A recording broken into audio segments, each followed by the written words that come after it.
processus de bout en bout, de A à Z. Et puis, en fait, si je perds mes 10 euros, c'est toujours embêtant, mais c'est pas si grave. Et j'aurais pu quand même tester et expérimenter. La dernière chose, une fois qu'on est à l'aise, ça va être d'y aller dans des proportions qui sont propres à son profil personnel. Si j'ai 10 000 euros que j'ai économisé toute ma vie et que je mets ces 10 000 euros sur Bitcoin, c'est probablement pas une bonne idée.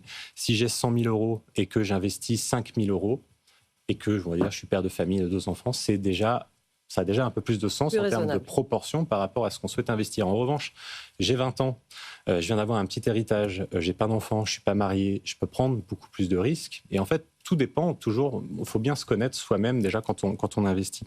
Dans la technique ensuite, entre l'or et le Bitcoin, vous avez des similitudes assez intéressantes qui ont fait que Bitcoin aujourd'hui est très apprécié. C'est d'abord l'offre limitée, je pense, le fait que le nombre de Bitcoin soit limité, tout comme l'or.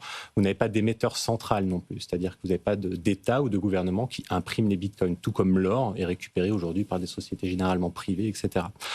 Ça joue un rôle de potentielle réserve de valeur, encore un petit peu à prouver aujourd'hui dans le temps, puisque Bitcoin, vous avez 15 ans de recul, alors que l'or, vous avez 5000 ans. Quoi. Ouais. Donc, en termes de recul, c'est quand même assez différent. En revanche, vous avez l'apport d'Internet dans cet actif et donc l'échange quasi instantané d'un n'importe quel endroit de la Terre pour 10 euros, peu importe le montant. Ça, c'est une révolution, qu'on le veuille ou non, et je pense que c'est ce qui va faire que ça marchera dans le futur, et les banques aujourd'hui adoptent déjà cette technologie. Donc, un argument, c'est qu'aujourd'hui, la finance, d'une manière générale traditionnelle, shift, alors c'est pas le bon mot, mais en tout cas se décale progressivement en termes d'infrastructure vers des technologies blockchain et crypto parce qu'elles sont plus rapides, moins chères, plus efficaces, vous avez la traçabilité, etc., etc.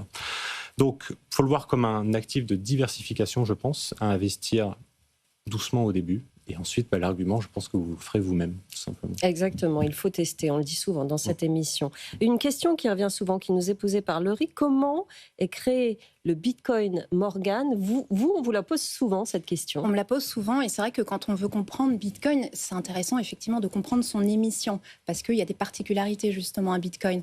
Alors la manière dont est créé Bitcoin, en fait, c'est une récompense qui va être donnée aux mineurs. Qu'est-ce que c'est un mineur? En fait, c'est des petites machines qui travaillent 24 heures sur 24, et elles ont pour motivation, pour incentive, de toucher du Bitcoin en gagnant un bloc.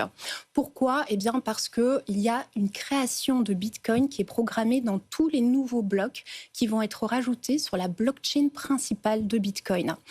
Alors, ça fait beaucoup d'infos, mais de manière générale, il faut comprendre que